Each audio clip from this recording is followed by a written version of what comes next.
निशा एक इंडिपेंडेंट और सुलझी हुई लड़की थी जो अपने हस्बैंड वरुण के साथ रहती थी, जबकि वरुण बहुत ही इंतहाई बदतमीज इंसान था जो कि निशा को 24 घंटे डांटता, मारता और पीटता रहता था। एक दिन निशा उससे तंग आकर डिवोर्स पेपर साइन कर देती है।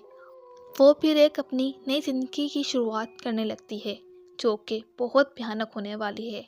इस बात का उसको बिल्कुल एहसास नहीं था कि जो वो घर खरीद रही है वो एक पुरस्कार घर है। वो दूर दराज एक खामोश जगह पर एक मकान खरीदती है जो इंतहाई रौनी और खौफनाक था। उस घर में दाखिल होने के बाद वो अपना सामान सेट कर रही होती है। जब वो अपने कमरे में अपने ब्रीफकेस से निकाल कर कपड़े हैंगर में लगा रही होती है तो उसे ऊपर की मंजिल से किसी के कदमों की आवाज़ सुनाई देती है। वो उसको इग्नोर करके फिर अपने काम में लग जाती है।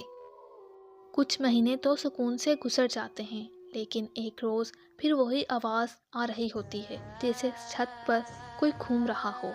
निशा ऊपर जाती है तो क्या देखती है कि एक डोर और उसके पास एक किताब है।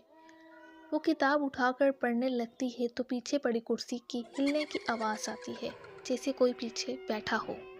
फिर निशा नीचे आकर सोने चली जाती है। आधी रात को घर में चलने फिरने की आवाज़ें आने लगती हैं जैसे कोई घूम रहा हो। घर में लाइट ना होने की वजह से निशा कैंडल जलाकर बाहर देखती है और पूछती है कौन है। किसी की आवाज़ नहीं आती।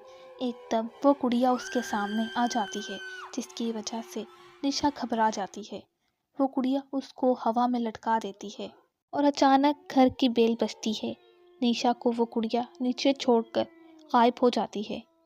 जब निशा दरवाजे पर जाती है तो वही डॉल पड़ी होती है और वो डॉल उठाकर पूछती है कि आप कौन हो, लेकिन कोई आवाज़ नहीं आती। निशा बस सुबह होने का इंतज़ार करती है और जैसे ही सुबह होती है निशा वो घर छोड़कर वहाँ से चली जाती है।